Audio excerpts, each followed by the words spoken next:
সিরাজদিখানে শহীদ জিয়াউর রহমানের ৪২তম শাহাদাত বার্ষিকী উপলক্ষে দোয়া ও মিলাদ মাহফিল আয়োজন করা হয়েছে।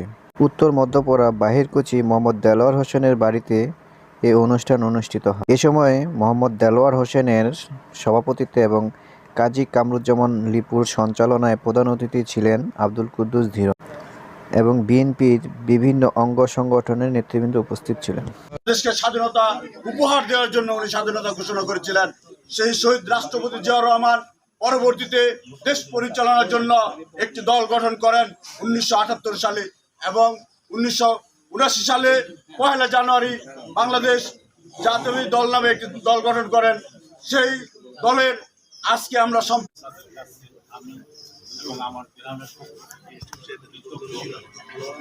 যখন বাঙালি জাতি দিশেহারা ছিল, বাঙালি জাতিকে ঐক্যবদ্ধ করতে শহীদ রাষ্ট্রপতি জিয়াউর রহমান স্বাধীনতা ঘোষণা দিয়ে রণাঙ্গনে লড়াই করে বাংলাদেশকে স্বাধীনতা এনে। ভাইয়েরা, আসসালামু আলাইকুম।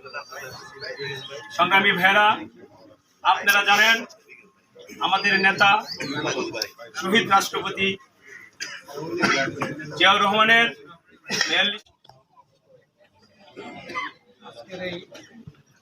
আমাদের মহান নেতা শহীদ রাষ্ট্রপতি জিয়াউর রহমানের ৪২তম মৃত্যুবার্ষিকীতে শাহাদাত বার্ষিকীতে আজকের এই অনুষ্ঠানের আপনার সবাই ভালো আছেন? আজকের এই আয়োজন আমার অত্যন্ত ছেলের ছোট ভাই ভাই আপনাদের মধ্যপাড়া ইউনিয়নের, আমি বেশি বলা হবে না, উজ্জ্বল লক্ষ্য।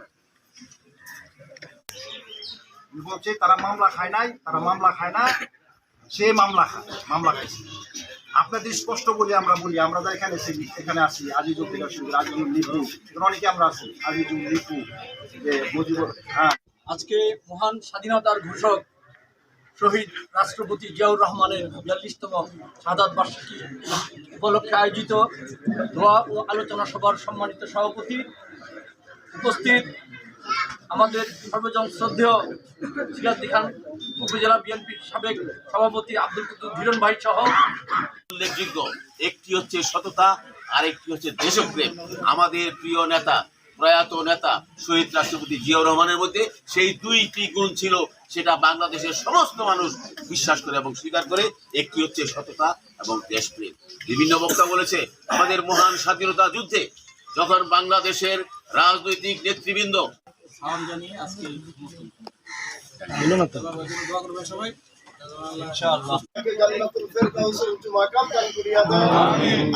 এখানে যারা আমরা সমবেত হয়েছি, আমাদের প্রত্যেকের পরিবার পরিজনের মধ্যে যারা ইন্তেকাল করেছে তাদের প্রত্যেককে মাওলা আপনি মাফ